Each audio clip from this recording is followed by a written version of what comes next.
پچھلی 2 کلاسوں کے اندر، اس سے آگے ہم انشاءاللہ اس کو لے کے چلیں گے علمی پوائنٹ نمبر 21 سے آنورڈ۔ علمی پوائنٹ نمبر 21 وہ ہے میرے بھائیوں، قرآن حکیم عربی ادب کی جس کیٹیگری میں فال کرتا ہے اسے ہم کہتے ہیں خطبے کا سٹائل۔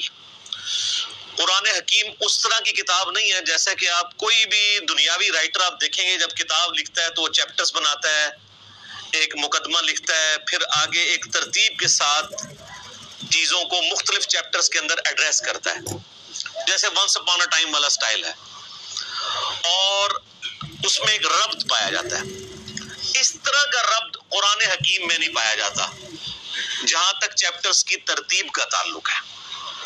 البتہ چونکہ قرآن حکیم کا جو سٹائل ہے وہ ایک یونیک سٹائل ہے، اور اسے عربی میں آپ سمجھ سکتے ہیں کہ خطبے کا سٹائل ہے۔ آپ یہ کہہ سکتے ہیں کہ قرآن حکیم collection of divine origins of almighty Allah ہے، اللہ تعالیٰ کے خطبات، تقریروں کا مجموعہ ہے۔ ہر سورت ایک کمپلیٹ تقریر ہے، چاہے وہ مختلف اوقات میں نازل ہوئی، لیکن اگر آپ اس خطبے کو پورے کی پوری سورت کو ایز اے خطبہ دیکھیں گے تو آپ کو اس میں ایک مرکزی ٹاپک نظر آئے گا۔ جیسے ہمارے خطبہ حضرات بھی، چاہے وہ مذہبی لیڈرز ہوں یا پولیٹیکل لیڈرز ہوں، جب بھی تقریر کرتے ہیں تو ان کا ایک مرکزی ٹاپک ہوتا ہے، اس ٹاپک کے ارد گرد ساری گفتگو چلتی ہے۔ اس ٹاپک کو جب سٹارٹ کرتے ہیں تو ایک تمہید ہوتی ہے، اس کے بعد پھر کچھ مثالیں بھی ادھر ادھر کی بیان کی جاتی ہیں تاکہ جو خطیب ہے وہ اپنے مخاطب کو اپنی طرف اٹریکٹ کر سکے حالات حاضرہ کے پوائنٹ آف ویو سے۔ اور پھر جب خطبہ کنکلوڈ ہونے لگتا ہے تو جو سب سے زیادہ مرکزی ٹاپک ہے اس کو دوبارہ سے ایڈریس کیا جاتا ہے، کیونکہ بات کنکلوڈ ہو رہی ہوتی ہے۔ چونکہ قرآن حکیم اللہ تعالیٰ کے خطبات کا مجموعہ ہے، 114 خطبے ہیں، 114 صورتیں جو ہیں، اس کو ذہن میں رکھ کے قرآن حکیم کو پڑھیں گے تو پھر آپ کو بات سمجھ آئے گی کہ یہ سٹائل کیوں ہے۔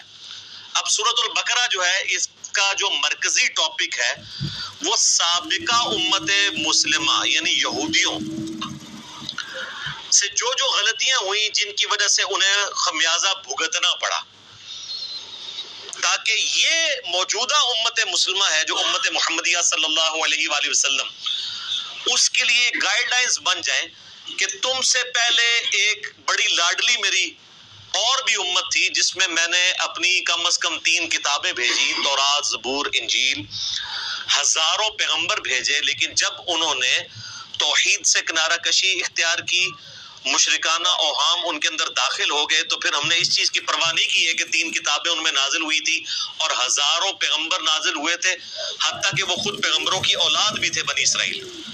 پھر ضربت علیہم الذلہ والمسکنہ، پھر ہم نے ان کے اوپر ذلت اور مسکنت مسلط کر دی، اور اس میں بھی ٹاپ آف دا لسٹ بنی اسرائیل کو، یہودیوں کو ایڈریس کیا گیا۔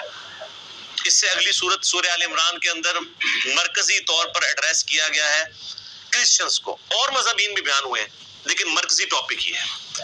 اس لیے آپ دیکھیں جتنی بھی صورتیں ان کا آغاز بھی بڑا جاندار ہوتا ہے۔ سورۃ البقرہ ہی دیکھ لیں، الف لام میم ذالک الکتاب لا ریب فیہ، یہ وہ کتاب ہے جس میں شک کی کوئی جگہ نہیں ہے۔ اس کا صحیح ترجمہ ہے اس میں شک کی جگہ ہی نہیں ہے۔ ھدی للمتقین، ان لوگوں کے لیے ہدایت ہے جو ڈر جانے والے ہیں، یعنی جو زندگی میں اپنی عقل استعمال کر کے ایک دفعہ ضرور اس رزلٹ پہ پہنچتے ہیں کہ ساری کی ساری کائنات جس نظام کے تحت چل رہی ہے وہ نظام کسی کے بنانے سے بنا ہے۔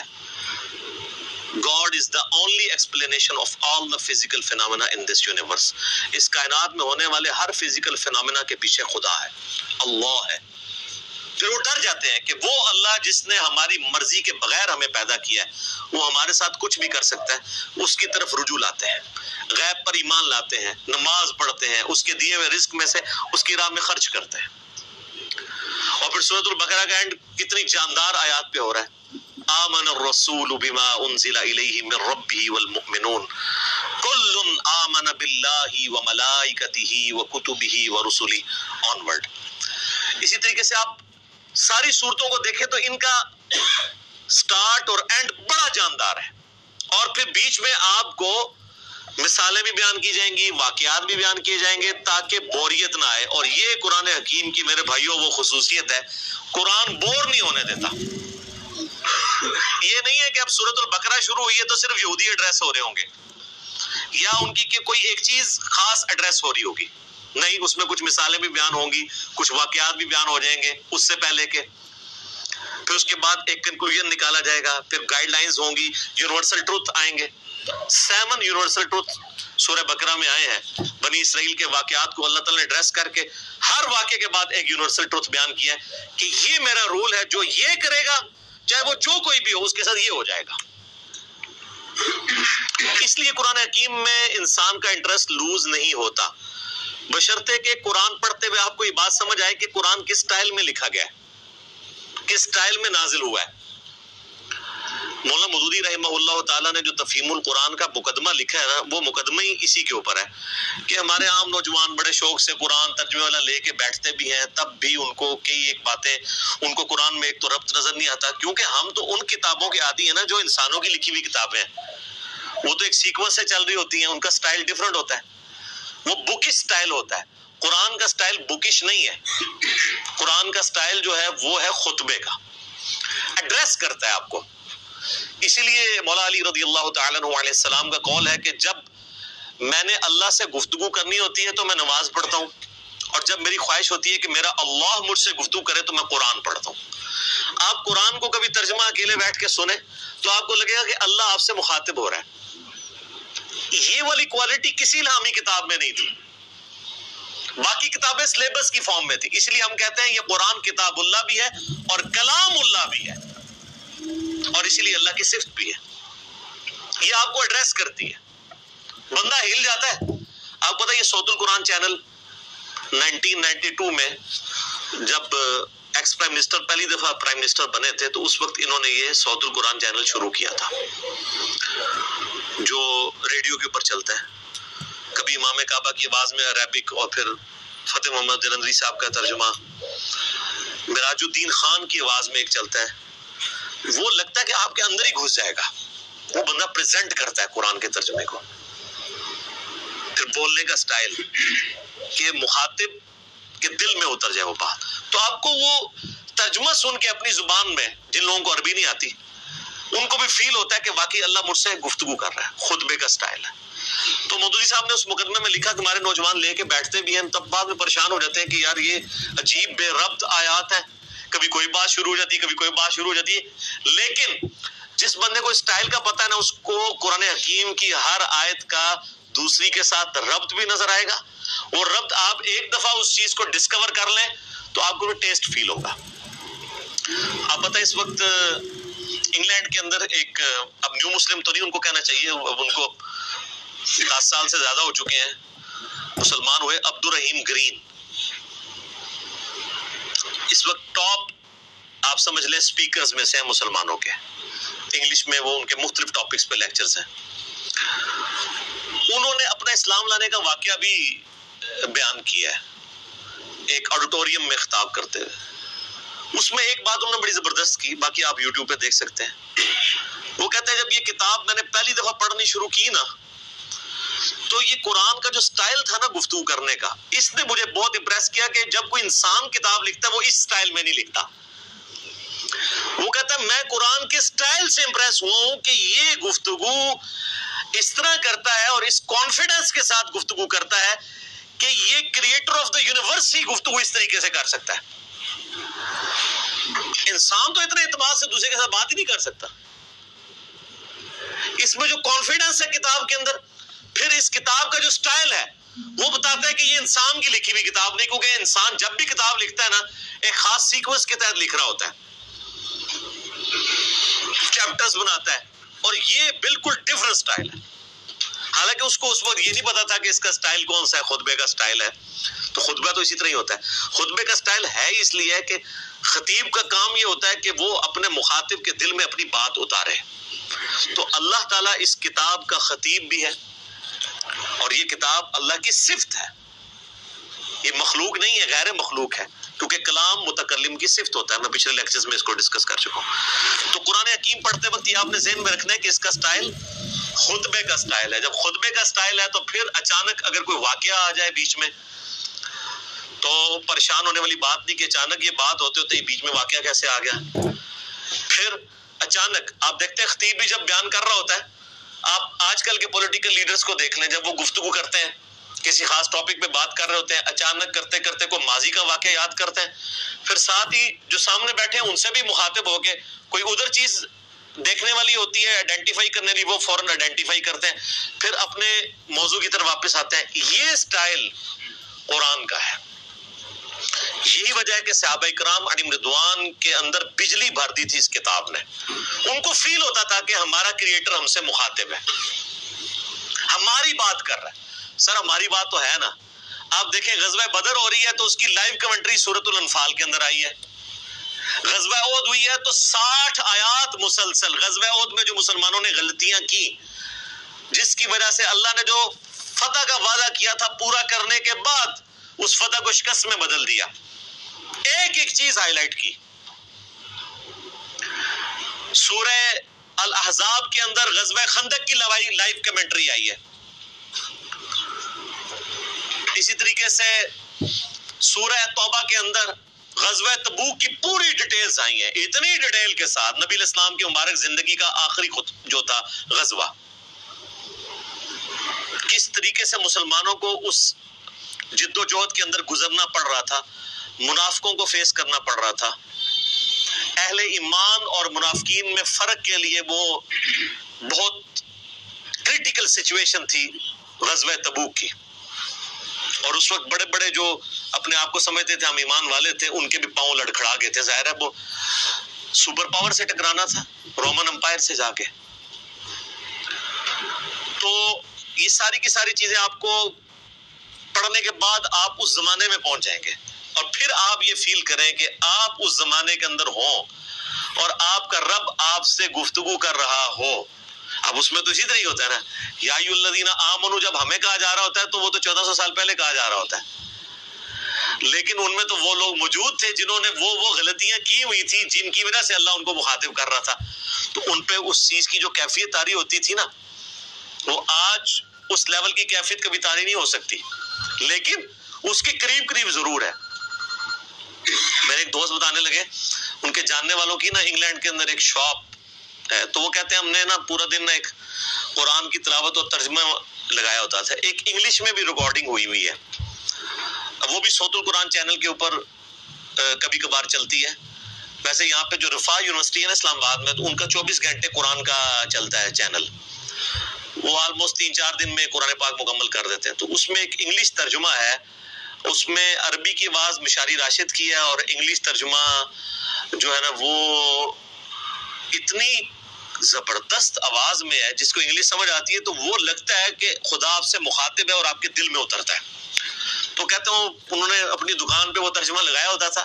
کہتے ہیں جب کوئی نان مسلم بھی کسٹمر آتا تھا نا تو وہ ایک بار ٹھٹک کے سننا شروع کر دیتا تھا، اور کئی کسٹمرز نے کہا کہ آپ اس کو بند کر دیں، کیونکہ اس کو سننے سے ہمارے اوپر اثرات ہو رہے ہیں. ظاہر ہے جب دنیا کی بے ثباتی کا بیان ہو رہا ہو، مرنے کے بعد جی اٹھنے کا بیان ہو رہا ہو، اللہ کو آپ اکاؤنٹیبل ہیں، پھر آپ اپنی مرضی کی زندگی تو نہیں گزار سکتے. میری خواہشات اور میری ذات کے درمیان سب سے بڑی رکاوٹ کون ہے؟ اللہ. اگر اللہ کو میں نکال دوں تو میں اپنی مرضی کی زندگی گزار سکتا ہوں. اس لیے آپ دیکھیں گے جتنے ایتھیسٹ ہیں، منکرین خدا ہیں، وہ بیسیکلی منکرین خدا نہیں ہوتے ہیں، بلکہ وہ اپنی مرضی کی زندگی گزارنا چاہتے ہیں. اس لیے پھر اس کے لیے پہلی شرط یہ ہے کہ خدا کو بیچ میں سے نکال دیں، ورنہ یہ تو ہر وقت لٹکتی ہوئی تلوار ہے خدا کا کانسیپٹ کہ آپ اکاؤنٹیبل ہیں کسی کو، آپ کی جواب دہی ہونے والی ہے مرنے کے بعد. تو یہ قرآن حکیم کا خطبے کا سٹائل ہے. یہ قرآن پڑھتے وقت یہ چیز ذہن نشین ہونی چاہیے. علمی پوائنٹ نمبر 22 وہ ہے میرے بھائیوں، قرآن حکیم کا جو ایک ڈیوائن میوزک ہے، اس کے اندر ملکوتی غنا ہے، جو ایک آپ شاعری تو اسے نہیں کہہ سکتے، لیکن ہم وزن ہے آیات. الرحمن علم القرآن خلق الانسان علمہ البیان. آپ دیکھتے ہیں یہ ایک جتنی بھی نہیں ہے لیکن ان میں ایک ڈیوائن میوزک، ملکوتی غنا، ایک صوتی آہنگ پایا جاتا ہے. یہ جو قرآن حکیم کا سٹائل ہے یہ کوئی شاعری والا نہیں ہے، کیونکہ شاعری کے اندر ردیف قافیے جو ہے وہ بالکل برابر ایک طرح چل رہے ہوتے ہیں. قرآن حکیم میں تو ایسے نہیں چل رہے. ایون ملکوتی غنا ہوتا ہے لیکن الفاظ ڈیفرنٹ کے ساتھ. جیسے سورۃ الفاتحہ آپ دیکھ لیں، الحمدللہ رب العالمین الرحمن الرحیم. اب رب العالمین میں نون ہے، الرحمن الرحیم کے اینڈ پہ میم ہے. الفاظ تو مختلف ہیں. اگر شاعری ہوتی تو یہاں بھی نون ہی ہوتا، لیکن اگلی آیت مالک یوم الدین واپس اسی سٹائل میں. تو یہ شاعرانہ کلام بھی نہیں ہے لیکن اس میں ایک ربط بھی ہے. وہی ربط عرب کے لوگوں کو اٹریکٹ کرتا تھا. اگر قرآن حکیم نثر کی فارم میں ہوتا تو اس کی اٹریکشن نہ ہوتی اس طرح کی جو اس کی وجہ سے ہے. اور اسی وجہ سے ہم قرآن حکیم کو طرز لگا کے پڑھ بھی لیتے ہیں. ورنہ قرآن حکیم کی جو آپ قاریوں کی اتنی طرزیں پیاری پیاری سنتے ہیں، یہ کبھی طرز لگا ہی نہ سکتے اگر اس کا نثر کا سٹائل ہوتا تو. اور یہ طرز لگانے کا حکم ہے. بخاری اور مسلم میں حدیث ہے، نبی صلی اللہ علیہ وآلہ وسلم نے فرمایا جو قرآن کو ترنم سے نہ پڑھے وہ ہم میں سے نہیں ہے. یہ نہ سمجھیے گا کہ یہ لوگ شوقیہ پڑھ رہے ہوتے ہیں. نبی علیہ السلام خود بھی ترنم سے قرآن پڑھا کرتے تھے. بخاری مسلم میں کئی احادیث ہیں. حتیٰ کہ بخاری میں ایک حدیث ہے، نبی صلی اللہ علیہ وآلہ وسلم نے فرمایا اللہ تعالیٰ اپنی مخلوقات میں سے سب سے زیادہ شوق کے ساتھ وقت کے پیغمبر کی آواز کو سنتا ہے جب وقت کا پیغمبر ترنم کے ساتھ قرآن پڑھ رہا ہوتا ہے، اپنی کتاب پڑھ رہا ہوتا ہے. اللہ تعالیٰ اس چیز کو شوق سے سنتا ہے. آپ عرب کے قاریوں کو دیکھیں نا، اور میں کہتا ہوں آج کے دور میں جیسے کہ مشاری راشد نے ایک عام مسلمان کے دل میں قرآن حکیم کی محبت پیدا کی ہے نا، وہ یقیناً ان کا خاصہ ہے. دیکھیں یہ فیلڈ ہے نا، قرآن حکیم کی ایک فیلڈ ہے کہ ایک بندہ اچھی عربی جانتا ہو، اچھی تفسیر کر لے، یہ ایک فیلڈ ہے. ایک فیلڈ یہ ہے کہ قرآن حکیم کی وہ خطاطی اچھی کر لے. اب عالم دین تو خطاطی نہیں کر پائے گا، ایک جو خطاط کر سکتا ہے.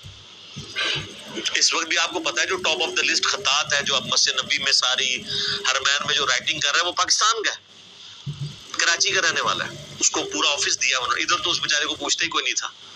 وہ تو جب اس کی رائٹنگ سامنے آئی ہے تو اب یہ ایک علیحدہ سے فیلڈ ہے. اسی طریقے سے قرآن حکیم کو ترنم سے پڑھنا یہ بھی الگ سے ایک فیلڈ ہے. ایک تو ترنم وہ ہے جو مولوی لگاتے ہیں، قرآن بالکل غلط پڑھ رہے ہوتے ہیں، صرف ترنم ہی ہوتا ہے اس میں، اور گانے کی طرز پہ پڑھ رہے ہوتے ہیں. گانے کی طرز پہ اس لیے کہ وہ قرآن حکیم کے جن الفاظ کو کھینچنا ہے ان کو نہیں کھینچتے، اور جن کو کھینچنا چاہیے ان کو مختصر پڑھ دیتے ہیں. قرآن حکیم کی طرز ہر بندہ تو نہیں لگا سکتا جب تک وہ قرات کے اصولوں سے واقف نہیں ہے کہ کس لفظ کو آپ کھینچ کے پڑھ سکتے ہیں یعنی لمبا کر کے، اور کسی کو لمبا نہیں کر سکتے. اسی لیے آپ دیکھیں گے علماء حضرات اکثر جو قاری نہیں ہوتے جب وہ قرآن پڑھ رہے ہوں گے نا تو بالکل غلط قرآن پڑھ رہے ہوتے ہیں، زبر زیر ٹھیک پڑھ رہے ہوں گے، اور بعض تھوڑے بہت ایسے ہوں گے جو پروناؤنس بھی صحیح کر لیں گے. ویسے تو عموماً وہ لگتا ہے پنجابی میں قرآن پڑھ رہے ہیں، عربی ان کو آتی ہوتی ہے لیکن عربی پروناؤنس نہیں صحیح کرنی آتی. بہت کم ہے علماء میں سے جو صحیح پروناؤنس بھی عربی کو کر سکتے ہیں. یعنی ہمارے جو سب کانٹیننٹ کے لوگوں کی بات کروں، عرب کے لوگوں کی نہیں، ان کی تو اپنی زبان ہے. پھر وہ جب طرزیں لگانا شروع کرتے ہیں تو ان کو پتہ ہی نہیں ہے کہ وہ کون سے الفاظ کھینچ رہے ہیں، وہ کھینچنے بنتے بھی ہیں کہ نہیں، اور بعض ایسے الفاظ کو کھینچ دیتے ہیں کہ مطلب ہی الٹ ہو جاتا ہے. مثلا یہ جو لفظ ہے لام زبر لا، اگر لام کے اوپر زبر کے ساتھ لام زبر لا پڑھا جائے تو اس کا مطلب ہوتا ہے یقیناً، ضرور، بالضرور، جیسا کہ سورہ التکاثر میں آتا ہے ثم لتسألن یومئذ عن النعیم، ثم لتسألن، لام زبر لا، پھر اس قیامت کے دن ضرور تم سے پوچھا جائے گا ان نعمتوں کے بارے میں جو دنیا میں تمہیں اللہ نے دی تھی. لیکن اگر آپ اس کو طرز لگاتے ہوئے ثم لا تسألن، لا کو ذرا سا لمبا کر دیا تو لا کا مطلب کیا ہے؟ نہیں. اب یہ لام نہیں کھینچا جا سکتا. اچھا اس ترنم کو برقرار رکھنے کے لیے عربی میں آپ کو یہ بھی اجازت ہوتی ہے عربی زبان میں کہ آپ مد عارض عارضی مد بھی کر سکتے ہیں، یعنی مد وہاں پہ موجود نہیں ہے لیکن طرز بنانے کے لیے آپ مد خود انٹروڈیوس کروا سکتے ہیں بیچ میں، لیکن ہر لفظ کے اوپر نہیں، حروف مدہ کے اوپر، جس طرح یا مدہ ہے، واو مدہ ہے، الف مدہ ہے۔ جیسے ہم سورۃ الفاتحہ آپ دیکھتے ہیں میری بھی قرات کہ یہ ایک چڑھی ہوئی ہے، تو اس میں اب جب ترنم سے پڑھ رہا ہوتا ہوں تو آپ اگر قرآن کھول کے دیکھیں گے تو وہاں تو مد نہیں پڑی ہوئی، لیکن اس مد کو میں خود بنا رہا ہوتا ہوں، وہ عربی رول کے تحت۔ ایک تو سورۃ الفاتحہ کے اینڈ پہ مد آتی ہے نا، مطلب ضالین، وہ تو لکھی ہوئی ہے، لیکن اس سے پہلے جو ہم پڑھ رہے ہوتے ہیں، اعوذ باللہ من الشیطان الرجیم، الحمد للہ رب العالمین، ابھی جو میں نے کھینچا ہے یہ ہے نہیں ہے، لیکن اس کے بغیر یہ ترنم بن نہیں سکتا۔ الرحمن الرحیم مالک یوم الدین ایاک نعبد و ایاک نستعین۔ تو یہ جو کھینچنے والی چیز ہوتی ہے نا، یہ اس کے ترنم پیدا کرنے کے لیے، اور یہ عربی لنگوسٹک کے مطابق ہے۔ اذان میں بھی آپ دیکھیں، اذان میں جہاں کھینچ سکتے ہیں وہیں کھینچ سکتے ہیں۔ اذان پڑھتے ہوئے کیا آپ کہتے ہیں؟ اللہ اکبر اللہ اکبر۔ اب اس میں کھینچی دو ہی جگہ گئی ہے، اللہ لام کھڑی زبر والی۔ اب اکبر لفظ ہے، اس کو تو میں کھینچ نہیں سکتا، اکبر یہ نہیں پڑھ سکتا، یہ اکبر ہی رہے گا۔ اشہد ان لا الہ الا اللہ، ابھی اللہ اتنا لمبا کھینچ دیا، یہی کھینچ سکتا ہے۔ تو آپ باقی دعاؤں میں بھی دیکھیں کتنے ربط ہیں۔ یہ جو ہم قنوت وتر میں دعا پڑھتے ہیں، حسن ابن علی کو نبی علیہ السلام نے سکھائی تھی اپنے نواسے کو، جامعہ ترمذی میں، اللہم اہدنی فی من ہدیت وعافنی فی من عافیت وتولنی فی من تولیت وبارک لی فی ما اعطیت وقنی شر ما قضیت۔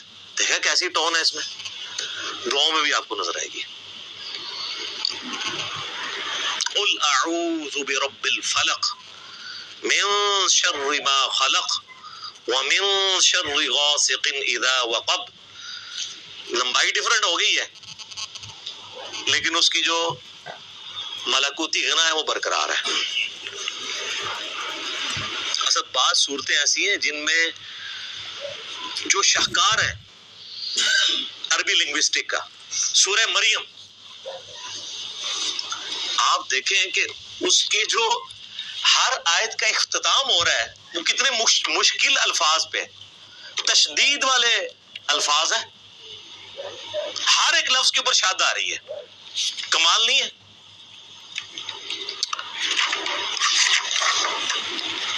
پارہ نمبر 16 کے اندر جا کے آتی ہے سورہ مریم، اعوذ باللہ من الشیطان الرجیم۔ آپ دیکھیں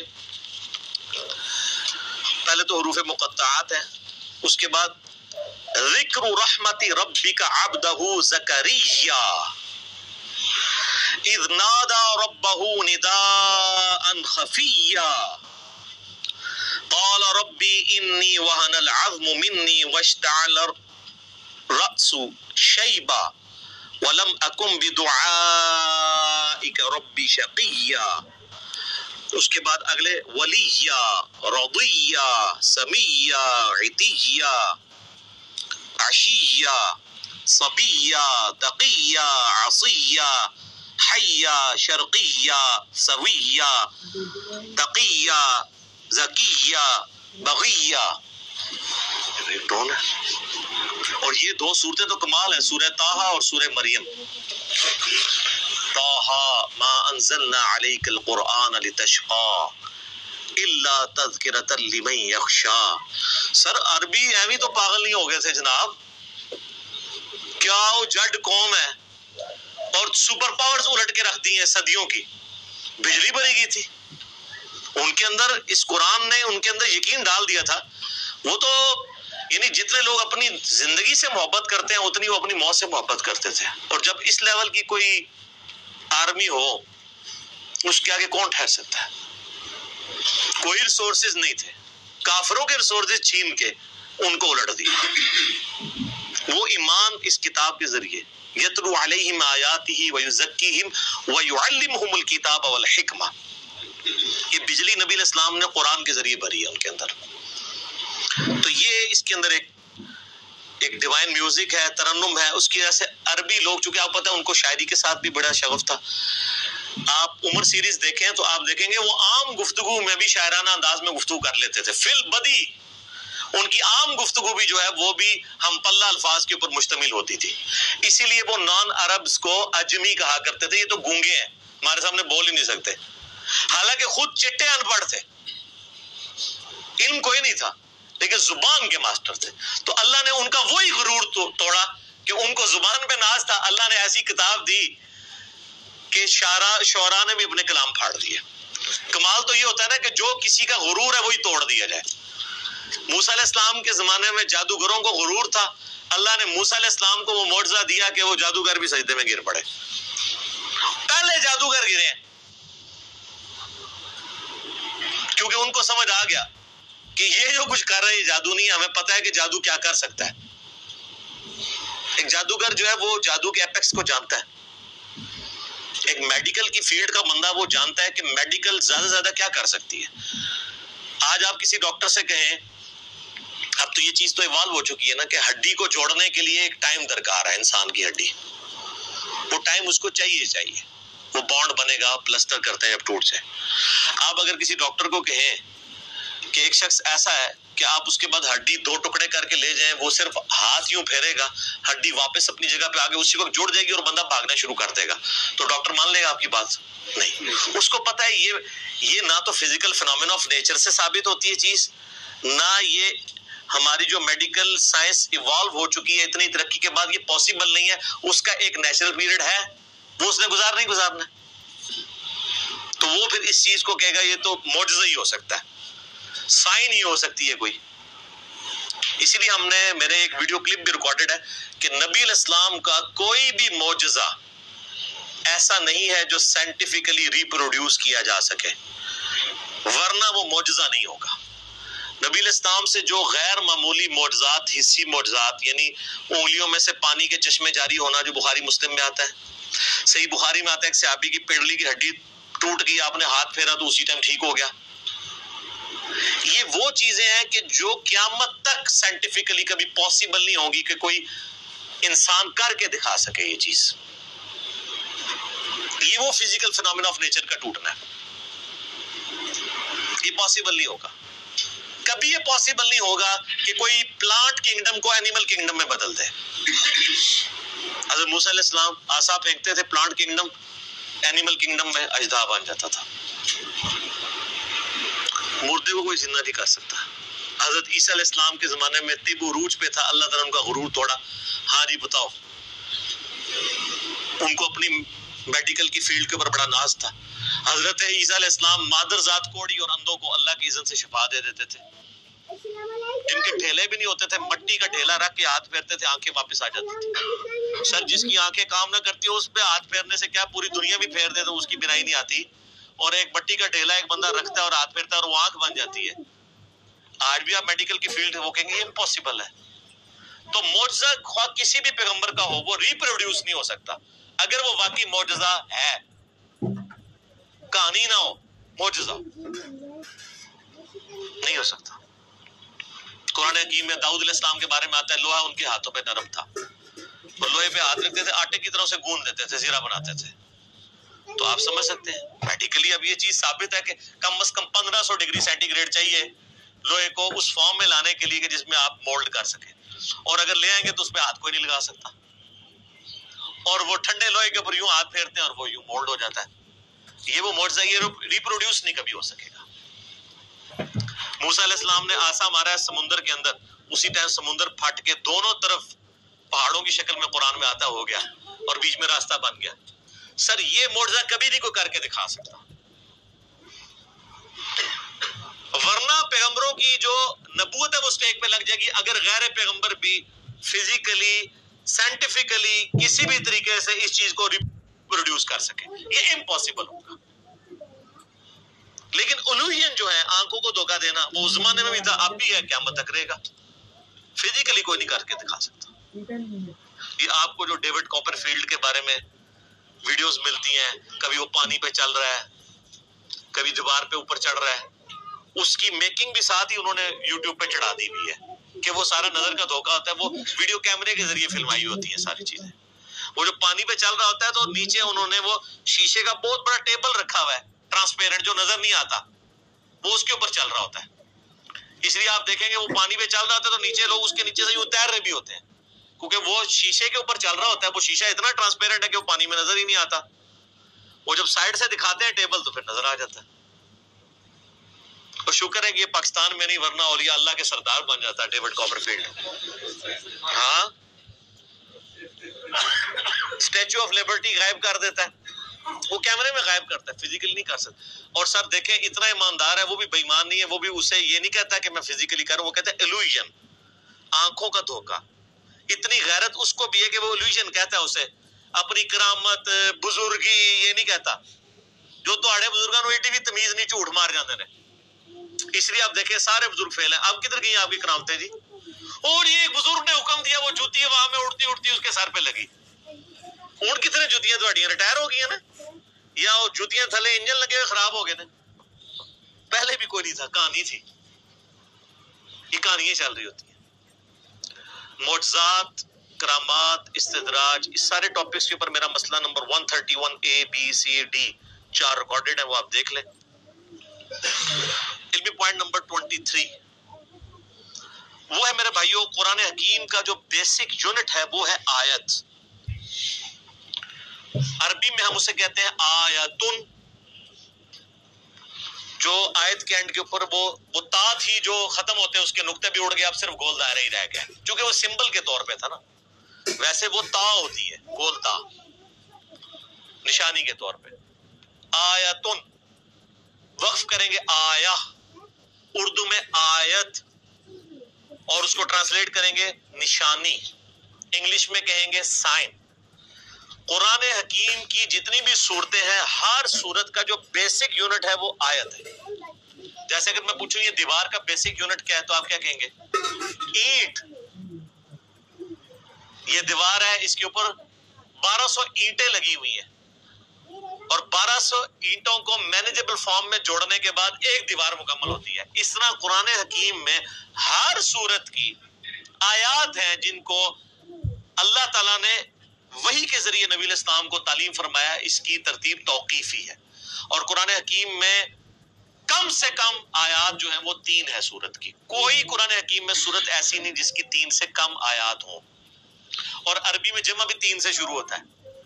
ہمارا تو 2 سے ہی جمع شروع ہو جاتا ہے نا اردو میں. عربی میں واحد ہے، اس کے بعد تثنیہ ہے 2، اور پھر ہے 3 اور 3 سے آنورڈ وہ جمع ہے. رب المشرق والمغرب سنگولر، رب المشارق والمغارب کئی مشرق اور کئی مغرب، اور رب المشرقین اور رب المغربین 2 مشرق اور 2 مغرب. اس کے اوپر بھی میرا کلپ ہے کہ یہ کیا مطلب ہے. کہیں آتا ہے 1 مشرق 1 مغرب، کہیں آتا ہے 2 مشرق 2 مغرب، کہیں آتا ہے 2 سے زیادہ مشرق 2 سے زیادہ مغرب. وہ آپ دیکھ لیجئے گا. تو عربی میں اس طریقے سے. تو قرآن حکیم میں چونکہ سورت ہے تو اس میں آیات ہیں، تو آیات کم از کم جمع تو ہونی چاہیے، تب ہم انہیں آیات بولیں گے. تو کم سے کم آیات جو ہیں وہ 3 ہیں. اور قرآن حکیم کی سب سے چھوٹی سورت کی بھی آیات 3 ہی ہیں. انا اعطیناک الکوثر فصل لربک وانحر ان شانئک هو الابتر. 3 آیات ہیں. اذا جاء نصر الله والفتح ورأيت الناس يدخلون في دين الله افواجا فسبح بحمد ربک واستغفرہ انہ کان توابا. واستغفر پہ ہم وقف کرتے ہیں، نہ بھی کرے کنٹینیوس بھی پڑھ سکتے ہیں. یہ 3 آیات ہیں، 3 سے زیادہ ہی ہیں، کم نہیں. اور قرآن حکیم کی سب سے چھوٹی آیت کون سی ہے؟ سورہ الرحمن کی ایک آیت ہے، مدھامتان فبأي آلاء ربكما تكذبان. ایک لفظ کے اوپر پوری آیت ہے. اور قرآن حکیم کی سب سے لمبی آیت دین ہے جو سورۃ البقرہ کے اندر ہے، اور اس کے بعد پھر آیت الکرسی ہے 255 نمبر آیت. اب آیت الکرسی آپ دیکھیں اتنی لمبی ہے، اس کی کئی چھوٹی آیتیں بن سکتی ہیں، اور اس میں ربط بھی ہے. اللہ لا الہ الا هو الحی القیوم لا تأخذہ سنۃ ولا نوم. یہ 2 آیتیں بن سکتی تھی. لہ ما فی السماوات وما فی الارض، تیسری آیت بن سکتی تھی.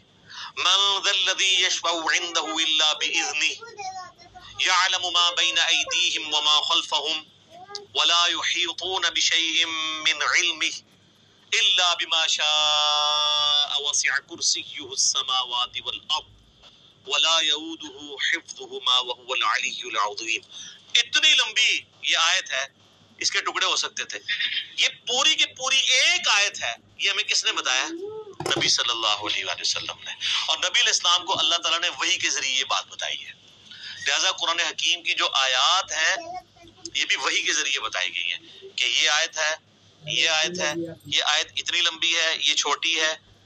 بعض کا اگر آپ دیکھیں گے کہ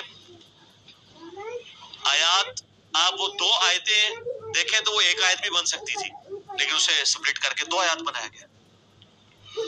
حروف مقطعات ہی آپ دیکھیں، کئی جگہ حروف مقطعات کی پوری آیت بنتی ہے، اور کئی جگہ وہ ایک آیت کے ساتھ جز کے طور پہ ہوتی ہے.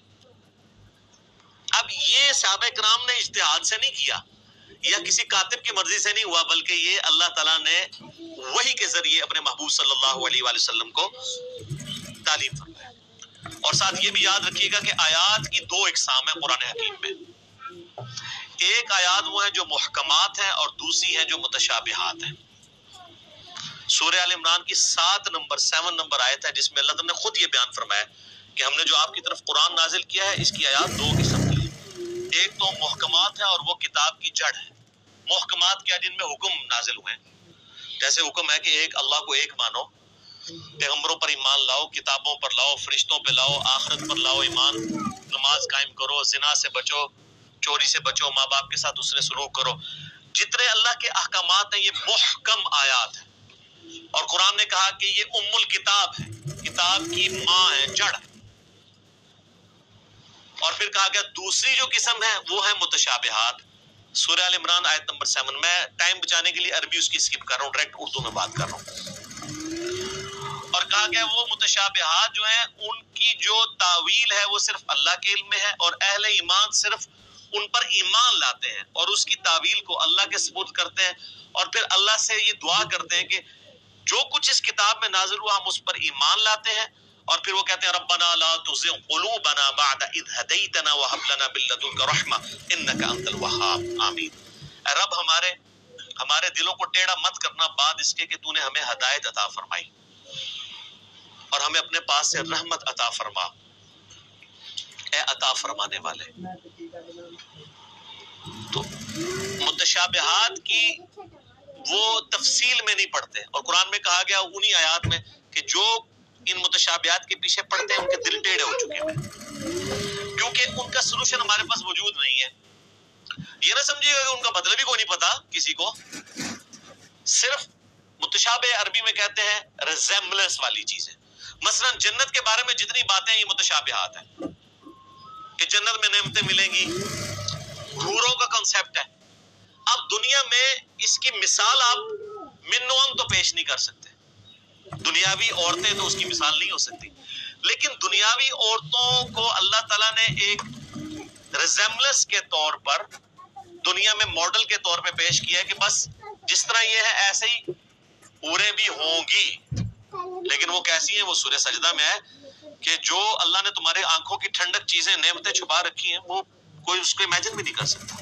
بخاری مسلم میں ہے کہ نہ کس کے دل میں ان کا کھٹکا بھی گزرا ہے کبھی نہ کسی آنکھ نے دیکھی، نہ کان نے سنی، نہ کسی کے دل پہ کھٹکا گزرا، جو اللہ نے جنت میں نعمتیں تیار کر رکھی ہیں، لیکن اس کی مثالیں بیان کی جاتی ہیں۔ اسی طریقے سے کہا گیا شہید زندہ ہے لیکن تمہیں شعور نہیں ہے، کہہ دیا نا بھئی زندہ کیسے ہے، مرا ہوا ہے، اٹھ نہیں سکتا، قبر سے باہر نہیں نکل سکتا۔ یہ متشابہ آیات ہے کہ وہ آخرت کی زندگی ہے، اس پہ دنیا کے رولز اپلائی نہیں ہوتے۔ اچھا قرآن بار بار کہہ رہا ہے کہ تمہیں شعور نہیں ہے، ہمارے مسلمانوں نے جس چیز سے منع کیا تھا شعور نہیں ہے، انہوں نے الٹا شعور بنایا اور کہا جی زندہ ہے تو زندہ سے تو ہم مانگ بھی سکتے ہیں، تو اسی لیے ہم جا کے مردوں سے مانگتے ہیں۔ تو اس پہ پھر میں ہی پھکی دیتا ہوں کہ یہ زندہ بندے میرے پاس بیٹھے ہوئے ہیں 70-80 کے قریب، میں کسی سے بھی پانی مانگوں مجھے دے دے گا، آپ ذرا اپنے والے زندہ سے ذرا مانگو نا کہ چلو قبر کے اندر سے کوئی ہاتھ باہر نکال کے بتا دے۔ اگر آپ یہی رول لگا رہے ہو پھر آپ کو ماننا پڑے گا کہ یہ زندگی اور وہ زندگی اور، اس زندگی میں سانس کی ضرورت ہے، کھانے پینے کی ضرورت ہے اور رفع حاجت کرنے کی ضرورت ہے، اس زندگی میں ان چیزوں کی ضرورت نہیں ہے۔ تو جب شعور ہی نہیں، متشابہات ہیں اس کے پیچھے پڑے ہوئے، اور بخاری مسلم میں حدیث ہے تم دیکھو جب کوئی شخص قرآن کی متشابہ آیات کے پیچھے پڑا ہوا ہے تو جان لو یہ وہی بدبخت اور گمراہ شخص ہے جس کے بارے میں قرآن میں اللہ نے کہا ہے کہ ان کے دل ٹیڑھے ہو چکے ہیں، اور اہل ایمان کی نشانی ہے ربنا لا تزغ قلوبنا بعد اذ ہدیتنا۔ تو یہ متشابہات اور محکمات پہ بھی میرا ایک کلپ ریکارڈڈ موجود ہے جس میں نے ڈیٹیل کے ساتھ اس کے اوپر ڈسکشن کی تھی۔ علمی پوائنٹ نمبر 24 وہ ہے میرے بھائیوں، قرآن حکیم کی آیات مل کر ایک مکمل صورت بناتی ہیں، جس کا کچھ حصہ میں پہلے ڈسکس کر چکا کہ قرآن حکیم میں کم از کم 3 آیات والی ایک صورت ہے، سورۃ الکوثر، سورۃ النصر، اور بھی سورۃ العصر میں بھی 3 آیات ہی ہیں، کم سے کم 3، زیادہ سے زیادہ سب سے زیادہ سورۃ البقرہ میں 286۔ تو آیات مل کے مکمل صورت بناتی ہے، بیسک یونٹ آیت اور اس کا مکمل جب خطبہ ہوتا ہے تو وہ صورت۔ علمی پوائنٹ نمبر 25 وہ ہے میرے بھائیوں، قرآن حکیم میں کل 114 صورتیں ہیں جن کی ترتیب توقیفی ہے۔ نبی علیہ السلام نے بتایا ہے کہ پہلی سورۃ الفاتحہ ہے، دوسری سورۃ البقرہ ہے، تیسری سورہ آل عمران ہے، چوتھی سورہ نساء ہے، پانچویں سورۃ المائدہ ہے، چھٹی جو ہے وہ سورۃ الانعام ہے، آنورڈ کرتے کرتے 12 نمبر سورۃ الاخلاص ہے، 113 سورۃ الفلق ہے اور 114 سورۃ الناس ہے۔ یہ ساری کی ساری ترتیب اس کی صورتوں کی یہ توقیفی ہے، نبی علیہ السلام کے بتانے پر موقوف ہے اور وہ وحی کے ذریعے بتائی گئی ہے۔ اور بخاری مسلم میں آتا ہے صحابہ کرام کہتے ہیں نبی علیہ السلام کے ساتھ حضرت جبرائیل دورہ قرآن کیا کرتے تھے، صحابہ نے نہیں دیکھا، نبی علیہ السلام کے بتانے پہ کہ نبی علیہ السلام نے بتایا کہ جبرائیل علیہ السلام میرے ساتھ ہر سال آ کے جو ہے وہ دورہ قرآن جتنا قرآن نازل ہوتا تھا اس کو ریپیٹ کرواتے تھے، اور جس سال آپ کی وفات ہوئی اس سال 2 دفعہ ریپیٹ کیا رمضان میں، اور اسی سے آپ علیہ السلام کو پتا چل گیا کہ اب اگلے سال میں زندہ نہیں رہوں گا۔ تو نبی علیہ السلام نے اس کی ترتیب کو بھی انشور کیا، وہی ترتیب جو لوح محفوظ میں ہے، جو ہمارے پاس مصحف میں ہے، اگرچہ یہ ترتیب نزول نہیں ہے لیکن اللہ کے ڈیوائن علم میں یہی ترتیب ہے، سرکمسٹانسز کے اوپر قرآن نازل ہوا، اور آج جو ہمارے پاس یہ ترتیب ہے یہ نبی علیہ السلام کے بتانے پر موقوف ہے۔ علمی پوائنٹ نمبر 26 وہ ہے میرے بھائیوں، قرآن حکیم کل 5 طرح کے ٹاپکس کی کیٹیگری میں فال کرتا ہے، اگر بڑی بڑی کیٹیگریز بنائی جائیں۔ اس کے اوپر پوری ایک کتاب لکھی ہے شاہ ولی اللہ دہلوی نے، الفوز الکبیر فی اصول التفسیر، اللہ کا بہت بڑا کرم، کامیابی اللہ کی طرف سے اصول تفسیر کے اوپر۔ اس میں انہوں نے یہ دعویٰ کیا ہے کہ اللہ تعالیٰ نے مجھ پہ یہ حقیقت کھولی ہے کہ قرآن حکیم کی آیات 5 طرح کی کیٹیگریز میں فال کرتی ہے۔ اب یہ اس طرح کی قرآن حکیم میں کئی ایک انویشنز ہیں جو ہمارے پرانے بزرگوں نے نہیں کی ہیں، آج کل کے لوگوں نے کی ہیں، جیسا کہ آپ دیکھ رہے ہیں کہ میں نے بتایا بھی تھا کہ قرآن حکیم میں جو سورۃ الحدید ہے وہ جس نمبر کے اوپر آ رہی ہے اٹامک نمبر بھی وہی ہے۔ اب اس پرانے زمانے میں تو اٹامک نمبر نہیں ہوا کرتے تھے، یہ ہر آنے والے زمانے میں یہ حروف ابجد کے اوپر میں نے ایک کلپ دیکھ لیں، اس میں نے ڈیٹیل سے یہ بتائی. تو یہ چیزیں آپ کو نظر آئیں گی. وہ ہر زمانے میں جو بندہ قرآن پہ محنت کرے گا اس کے اوپر ٹروتھ ریویل ہوگا. قرآن حکیم میں آیات جوڑوں کی شکل میں نازل ہوئی صورتیں. پرانے بزرگوں سے آپ کو اس طرح کی چیزیں نہیں ملیں گی. لیکن یہ حمید الدین فرائی رحمہ اللہ تعالی، جو ڈاکٹر اسرار صاحب کے آپ سمجھ لیں دادا استاد تھے، انہوں نے پہلی دفعہ یہ ٹروتھ ریویل کیا کہ قرآن حکیم کی ہر سورت کا کوئی نہ کوئی جوڑا ہے. کچھ تو ہمیں پتہ ہی ہے، سورۃ الفلق، سورہ جو ہے وہ سورہ ناس، یہ مطلب جوڑا ہے دونوں کا. لیکن جو بیچ میں کی صورتیں انہوں نے پھر بتایا کہ واقعی وہ جوڑے ہیں. جیسے مرد و عورت کا جوڑا ہوتا ہے، اس طرح ریسیپروکل پایا جاتا ہے صورتوں کے اندر. سورہ بقرہ اور سورہ ال عمران بھی جوڑا ہے. ایک یہودیوں کو ایڈریس کرتی ہے، دوسری عیسائیوں کو ایڈریس کرتی ہے. تو اس طرح کئی ایک صورتیں جو جوڑوں کی فارم میں، یہ ٹروتھ بال میں ریویل ہوا ہے. بل یہ الفوز الکبیر فی اصول تفسیر کا اردو ترجمہ بھی آ چکے، آپ پڑھیں. 5 کیٹیگریز انہوں نے بیان کی ہیں. نمبر 1 علم الاحکام، یعنی قرآن حکیم کی آیات احکام سے ریلیٹڈ ہوں گی. نماز، روزہ، حج، زکوٰۃ، عقائد، یہ ساری چیزیں علم الاحکام میں آتی ہیں. نمبر 2 علم المخاصمہ. مخاصمہ کہتے ہیں جھگڑا کرنے کو، علمی جھگڑا. یعنی جو منکرین خدا ہیں یا جیوز اور کرسچنز ہیں، ان کے جو لیم ایکسکیوزز ہیں، ان کے علمی جوابات دیے گئے ہیں. تو یا آیات اس کے اوپر مشتمل ہوگی. نمبر 3 التذکیر بالموت، موت کو یاد کروا کے کہ تمہیں مر کے کسی کے پاس پہنچنا ہے اور آخرت کی زندگی میں دنیا کی زندگی کا جواب دینا ہے.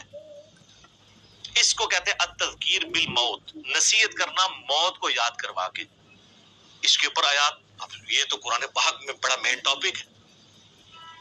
قرآن حکیم کے اگر 2 مین ٹاپک دیکھے جائیں تو عقیدہ توحید اور دوسرا ہے دنیا کی بے ثباتی، دنیا سے بے رغبتی.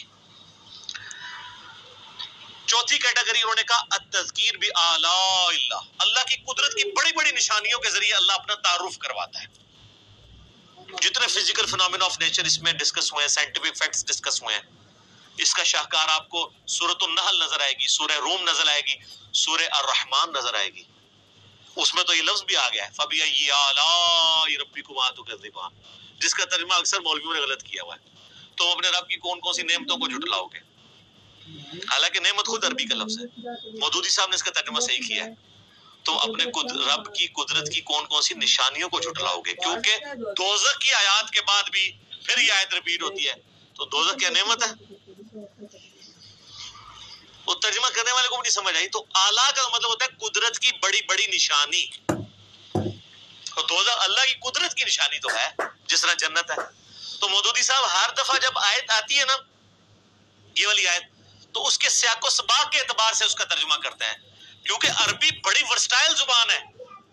عربی میں ایک لفظ اگر سیاق و سباق میں آپ مختلف جگہ بیان کریں گے تو وہ اپنا وہ والا مطلب بیان کرے گا. اگر میں آپ کو کہوں مسجد الحرام اور کہوں ولد الحرام، زمین آسمان کا فرق ہے. حرام دونوں جگہ ہی موجود ہے. مسجد حرام جس کی حرمت ہے، عزت ہے، اور ایک وہ حرام ہے جو ہم حرام کہتے ہیں، زنا حرام، چوری حرام. اب یہ حرام ہو رہا ہے. آپ کے حساب سے تو اس کا نام مسجد حلال ہونا چاہیے تھا، حلال مسجد. تو اڈی مسجد ادھر منہ کر کے نماز پڑھتا تو نہ ہی حرام ہے. لیکن حرام عربی والا ہے. حرمت کی جگہ جہاں پہ آپ اللہ کی حدود کو توڑیں گے تو وہ بڑا جرم ہوگا ایز کمپیئر ٹو اور جگہوں کے. اس کی حرمت اللہ نے رکھی ہے، عزت رکھی ہے. لفظ ایک ہی ہے لیکن دونوں جگہ مختلف معنی دے رہا ہے. تو اس طرف ابھی ای آلاء ربکما تکذبان کا ترجمہ بھی مختلف جگہ مختلف آئے گا. اور 5ویں کیٹیگری ہے التذکیر بایام اللہ، اللہ تعالی کے فیصلوں کے بڑے بڑے جو دن ہیں ان کے ذریعے ڈر سنانا. اور یہ بھی قرآن پاک کا بڑا مضمون ہے. اگلی انبیاء کی جو امتیں ان کا ذکر کر کے اللہ تعالیٰ نے پھر فیصلہ. اچھا یہ سارے الفاظ قرآن میں موجود ہیں. فذکرہم بأیام اللہ. یہ اللہ تعالیٰ نے حضرت موسیٰ علیہ السلام کو کہا کہ اپنی امت کو ڈراؤ اللہ کے بڑے دنوں سے. بڑا دن کون سا؟ جس میں بڑا فیصلہ ہوا. 10 محرم کا دن بڑا دن تھا جس میں یہ فیصلہ ہوا کہ فرعون کو ڈبویا جائے گا اور بنی اسرائیل کو نجات دی جائے گی اس کے ظلم سے. بخاری مسلم میں آتا ہے نا کہ یہودی اس دن روزہ رکھتے تھے کہ فرعون کو ڈبویا گیا. پھر نبی علیہ السلام نے امت کو حکم دیا کہ تم 9 اور 10 دو روزے رکھو. اس پہ ڈیٹیل میرا کلپ موجود ہے, آج میں اس کی طرف نہیں جاتا. قوم عاد جس دن ہلاک ہوئی وہ اللہ کی قدرت کی یعنی آپ ایگزیکیوشن کا ایک بہت بڑا دن ہے. ہماری امت میں فتح مکہ کا دن ایام اللہ میں سے, غزوہ بدر کا دن ایام اللہ ہے, اللہ کے فیصلے کا دن ہے. اللہ نے کہا, یہ کہتے تھے نا فرقان ہوگا, یہ ابو جہل نے کہا تھا کہ یہ حق اور باطل میں فرق کرنے والا دن ہوگا. اللہ نے کہا تم نے فرقان بولا تھا, لے پھر میں اس دن کو فرقان بنا دیتا ہوں کہ نہتے مسلمانوں سے تم لیس ہوئے ہوئے کافروں کو, جنگجو کافروں کو مرواؤں گا. غیبی مدد کے ساتھ ہوا. تو یہ اللہ کی قدرت کے بڑے بڑے دن یہ اگلی امتوں میں بھی گزرے ہیں. قوم سمود, قوم عاد, قوم نوح کی تباہی کے دن ایام اللہ تھے. تو یہ 5 کیٹیگریز بنی. اب آپ قرآن کی کوئی آیت نکالیں, میں کوئی آیت بھی پڑھوں, آپ خود مجھے بتا دیں گے کہ یہ فلاں کیٹیگری میں فال کرتی ہے. اگر میں کہوں ان اللہ وملائکتہ یصلون علی النبی یا ایھا الذین آمنوا صلوا علیہ وسلموا تسلیما اللہم صلی علی محمد وعلی آل محمد, یہ آیت کس کیٹیگری میں فال کرتی ہے؟ تو آپ کہیں گے یہ علم الاحکام والی کیٹیگری میں فال کرتی ہے, کیونکہ اس میں حکم ہے دروشی پڑھنے کا. تو آپ یہ خود ڈیفائن کر سکتے ہیں. کوئی بھی آیت آپ کنسیڈر کریں گے, آپ فوراً پہنچ جائیں گے یار یہ آیت فلاں کیٹیگری میں فال کرے گی. افلا يعلم اذا بعثر ما في القبور وحصل ما في الصدور. کتنا ان آیات کے اندر زور ہے. یہ التذکیر بالموت ہے کہ مرنے کے بعد تمہیں بات اپنے رب کے حضور پیش ہونا ہے, اس کیٹیگری میں فال کرتی ہے. اور اسی طریقے سے آپ سورہ رحمان شروع کریں, اللہ کی قدرت کی نشانیاں. سورۃ النحل میں اللہ تعالیٰ نے کہا ہم نے شہد کی مکھی کے اوپر بھی یہ وحی کی ہے اور اس کو ہم نے راستے دکھائے ہیں کہ پھولوں کا رس چوس اور یہ سب کچھ. اس طرح کی جتنی چیزیں ہیں. سورۃ البقرہ میں آیا آسمان سے بارش کا برسنا, زمین سے سبزے کا نکلنا. یہ آیات جتنی کس کیٹیگری میں فال کرتی ہیں؟ التذکیر بآلاء اللہ, اللہ کی قدرت کی بڑی بڑی نشانی ہے.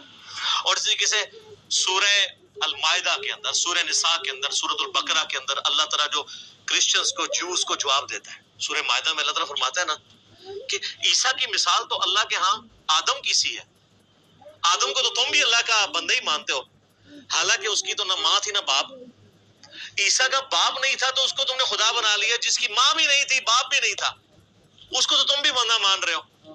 اب یہ مخاصمہ کیا نا, جھگڑا کیا علمی, جس کو میں اینٹی وینم پھکی والی بات کرتا ہوں, الزامی جواب. یہ علم المخاصمہ ہے.